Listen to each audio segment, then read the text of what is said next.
ito ay rated SPG. Striktong patnubay at gabay ng magulang ang kailangan. Isang mapagpalang araw mga kapamilya, tuluyan na ngang napilit ni Don Julio si Ramon na sumama sa pamamanhikan ni David sa mga kabalyero. Ngunit dito nagkaroon ng tensyon sa pagitan ni Ramon at Don Facundo.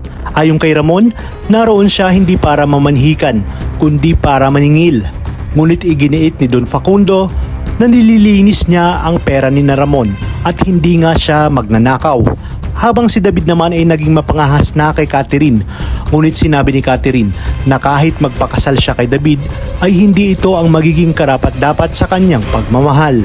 Mayabang namang sinabi ni David na sisiguraduhin niya na magiging maligaya ito sa kanya. Sa kabilang banda, labis-labis naman ang paghihinagbis ni Olga sa pagkawala ni Bubbles. May poot at galit na sinabi nito na hahanapin niya ang pumatay sa kanyang anak. Sa labas naman ay nakita ni Emong ang papadating ng mga pulis. Agad na tinimbrehan ni Emong sinatanggol at sinabing may paparating na kapulisan. Kaya naman agad silang tumakas kasama si Marcelo at dumaan nga sa bubungan. Sa pagdating ni Rigor ay hinanap nito sinatanggol at dito nagkaputukan ng baril. Nang makita ng mga kapulisan sa bubong sinatanggol kasama sina Marcelo.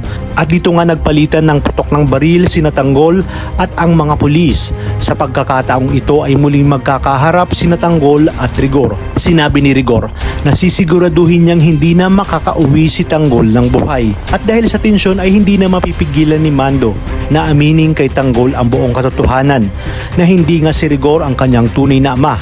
Kaya ganoon na lamang ang trato sa kanya ni Rigor. Habang tumatagal ay papalapit na nga ng papalapit si Tanggol sa katotohanan.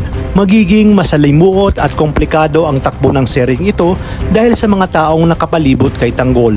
Hindi niya na nga alam kung sino ang kakampi sa mga ito, lalo pa pag nalaman niyang apo pala ni Senyor Facundo ang kanyang pinaslang na si Pablo.